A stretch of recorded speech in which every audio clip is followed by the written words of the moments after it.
ये बात तब की है जब दुनिया मेरे लिए सोई हुई थी।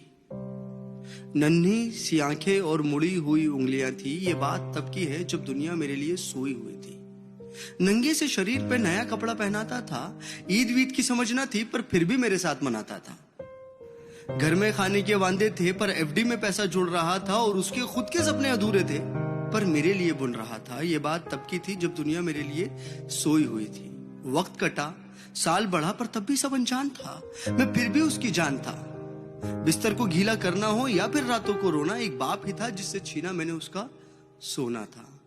सुबह फजर तक गोदों में खिलाता, झूलों में हिलाता, फिर दिन में कमाता, शाम में चला आता, कभी खुद से परेशान, कभी दुनिया का सताया था। एक बाप ही था जिसने मुझे रोते हुए हंसाया था। अल्फाजों से तो गूंगा था मैं, पर वो मेरे इशारे समझ रहा था। मैं खुद इस बात से हैरान हूं आज कि कल वो मुझे किस तरह पढ़ रहा था। अब्बा तो छोड़ो यार, अभी आ भी निकला ना था पर वो मेरी हर फरमाइशों को पूरा कर रहा था और मैं भी उसके लाड प्यार में अब ढलने लगा था। घर से वो निकल ना जाए अब उसके कदमों पे नजरें रखने लगा था। और मुद्दे तो हजार थे बाजार में उसके पास, पर कब ढल जाएगा सूरज उसको इसका इंतजार था। और मैं भी दरवाजे की चौखट को ताकता रहता था। जब होती थी दस्तक तो वॉकर से झांकता रहता था। देख के उसकी शक्ल में दूर से चिल्लाता था। जो भी इशारे मुझे आते थे उससे उसे अपने करीब बुलाता था। वो भी छोड़ छाड़ के सब कुछ मुझे सीने से लगाता था। कभी हवा में उछालता था, कभी करतब दिखाता था मेरी एक मुस्कान के लिए। कभी हाथी कभी घोड़ा बन जाता था और सो सकूं रात भर सुकून के साथ। इसीलिए पूरी रात एक करवट में गुजारता था। इसीलिए पूरी रात एक करवट में गुजारता था। पर वो बचपन शायद अब सो चुका था और मैं जवानी की दहलीज में कदम रखने लगा था। उसकी कुर्बानी को उसका फर्ज समझने लगा था।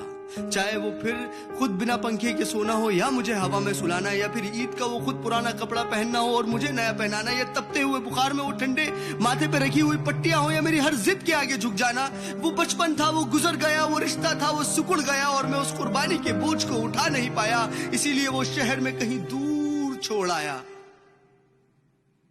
नया शहर था, नए शहर की हवा मुझ पे चढ़ने लगी थी। अपने बाप की हर नसीहत मुझे एक बचपना लगने लगी थी। काम जो मिल गया था, पैसा जो आने लगा था, क्या जरूरत है बाप को, ये सोच मुझ में पलने लगी थी। और उधर मेरा बाप बेचैन था मेरी याद में कि कुछ रोज तो घर आजा बेटा, बस यही था उसकी फरियाद में। और मैं उससे हिसाब लेने लगा था जो दुनिया का कर्जदार बन चुका था। क्या जरूरत है तुम्हें अब्बू इतने पैसे की, अब ये सवाल करने लगा था। अब घड़ी का कांटा फिर पलट चुका था। कल तक मैं किसी का बेटा था, आज किसी का बाप बन चुका था और हसरतों का स्वेटर मैं भी बुनने लगा था। कल क्या करेगा मेरा बेटा, मैं भी यही सोचने लगा था। अब दुनिया में ना उससे कोई आगे था, ना कोई अपना था, सब पराया था, बस वही एक सपना था। तब मुझ में एक जज्बात उमड़ने लगा था, जिस जज्बात से मैं हमेशा अनजान था कि कल क्या गुजरी होगी मेरे बाप पे। अब मुझे ये समझ आने लगा था, बेलोस मोहब्बत की मूरत होता है बाप। जो लफ्जों में ना बुना जाए और कलमों से जो ना लिखा जाए वो होता है बाप। जो रोते हुए को हंसा दे और खुद को माजूर बना के तुम्हें खड़ा कर दे वो होता है बाप।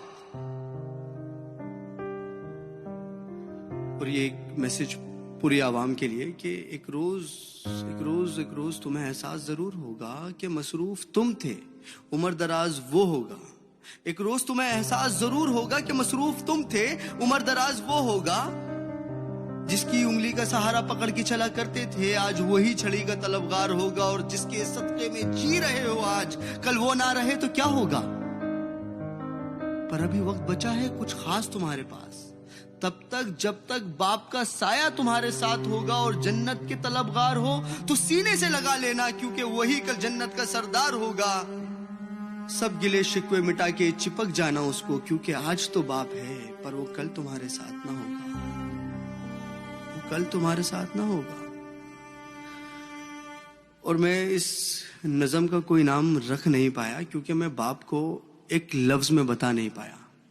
Thank you.